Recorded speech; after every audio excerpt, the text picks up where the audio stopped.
Hello friends, this is Nirmal here for Technique, and in this video we're going to do a detailed review of the budget smartphone from Lenovo, the A2010. So Lenovo has had a great success in the budget segment with A6000, A6000 plus, even the A7000 was really good sellers. Now Lenovo has launched an ultra budget device. This is the A2010, which is priced 4999 and comes with very basic features, and this has 4G LTE support. So we'll do the detailed review. Before we go into the detailed aspects, let's quickly have a look at the specs. So this has a 4.5 inch FWVGA display, and it's powered by a 1 GHz MediaTek processor, and it has 1 GB RAM and 8 GB internal storage, and along with that it has Android 5.1 Lollipop and a 2000 mAh battery.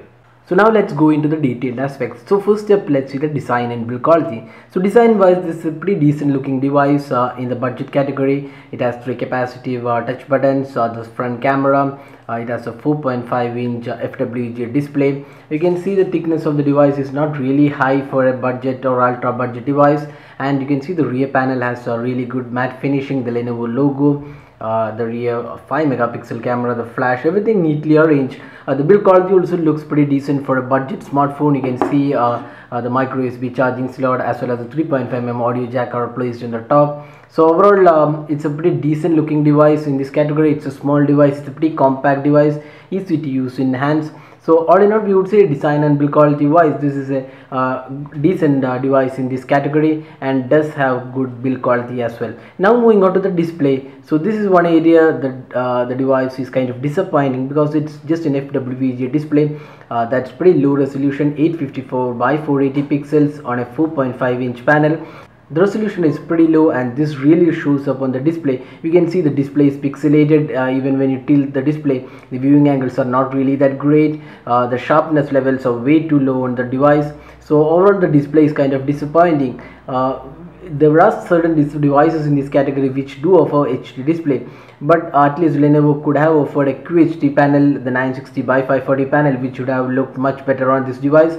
So the display aspect is pretty poor on this device, and there is no ambient light sensor as well. So if you see the notification center, you need to manually adjust the lighting. So again, that's another issue with this device. So all in all, the display is disappointing on this device. The touch response is just okay, not really that great. Again, there is no protection offered on this device. There is no Corning Gorilla Glass support. So again, make sure you insert or use a screen protector so that this will prevent scratches and other steps. So that's again another issue with this device. Now moving on to the software and performance. So this runs Android 5.1 Lollipop. At least that's the latest version of Android, and it has this custom Vibe UI on top of that. So Lenovo's Vibe UI hasn't been really attractive when compared to other Chinese OEMs, and the Vibe UI is a stripped down variant. You can see that the notification center is you can see that it's a stripped down variant, very less number of toggles, lots of customization software missing. So in the settings, you can see this is almost a similar settings menu as that of other Vibe UI devices. So in the about phone, you can see it's an Android 5.1 powered Lollipop powered phone, and the performance offered by this device is pretty decent. No major lags or issues. Probably this is not a device which is really suited for heavy work. It's just for casual usage. It's for social networking, browsing and stuff. So it's not really suited for heavy multitasking, because it's a smaller display and the resolution of the display is also lower. It's powered by a quad-core chipset. It's a 1 GHz MediaTek chipset, and you can see the performance, the multitasking is pretty neatly done. No major issues in our testing, although there was slight lag here and there when we ran multiple apps in the background. So it's not really suited for heavy multitasking, but for casual usage this does have pretty decent performance all around. Now the gaming experience of the device is again pretty average. You can expect that the gaming performance wouldn't be great with the FWVGA display. The graphics look pretty washed out. There's no sharpness in the display, and on top of that it's a smaller display, so not really suited for gaming. But still then you can definitely play most of the games. We did try out most of the heavy graphic rich games in the medium graphic settings, and it played pretty well. So overall we would say the performance and software wise it's pretty average, not really a bad device, or it's not really a performing device either. So all in all, it's an average device with a decent software, the Vibe UI with a decent amount of features, and also the performance looks pretty decent. Now this phone also comes with 4G LTE support. It has a dual SIM card and the 4G LTE speeds are pretty decent. So overall we would say this device is one of the cheapest 4G enabled LTE phones available right now in India. So if you're looking for a budget 4G LTE enabled phone, this should be pretty decent choice for you. In the storage aspect, this device comes with 8GB internal storage, and you can also expand the storage via micro SD card. So you can see the storage is 8GB, and you can also expand the storage, and you can make the default storage location as the external SD card, so you can directly install apps onto the SD card. So that's pretty handy for most of the users. If you're looking for installing a lot of apps, this feature should be useful.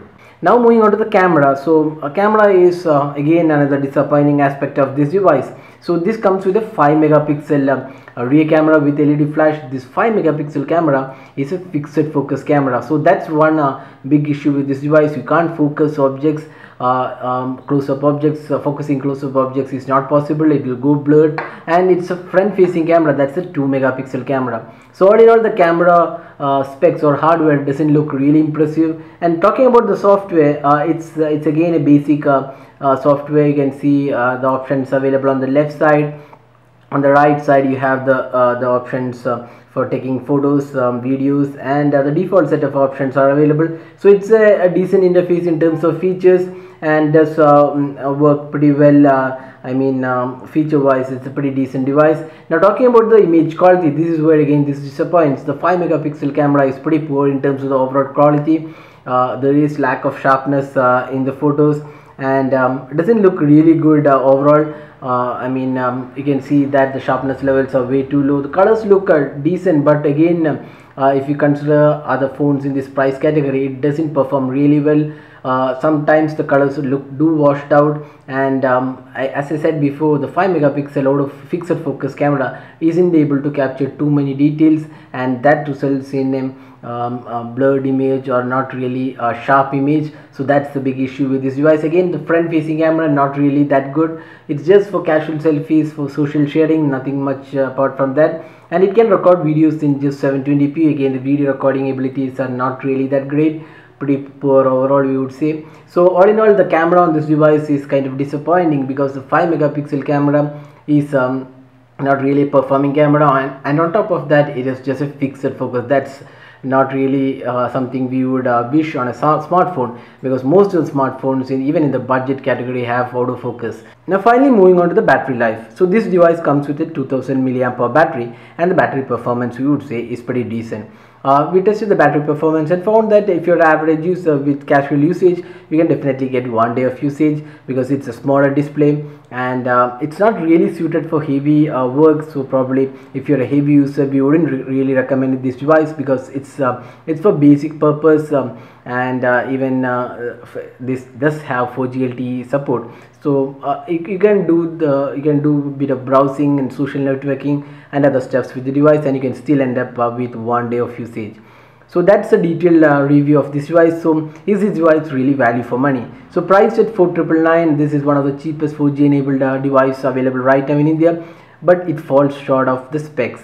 Firstly, the display is kind of disappointing. Secondly, the camera is not a performing camera. Now if you're looking for a budget smartphone in the price of around 5K, we would suggest you to pick the U-Unique or even the Redmi 2, which is priced slightly higher. If you're a user you can expand the budget slightly, then we would definitely suggest you to pick the Redmi 2, which is priced 5,999 for the 1GB RAM variant, which does perform very good and does much better job than the Lenovo A2010. You also have the U-Unique right now, which is again priced 4,999 and comes with better specs.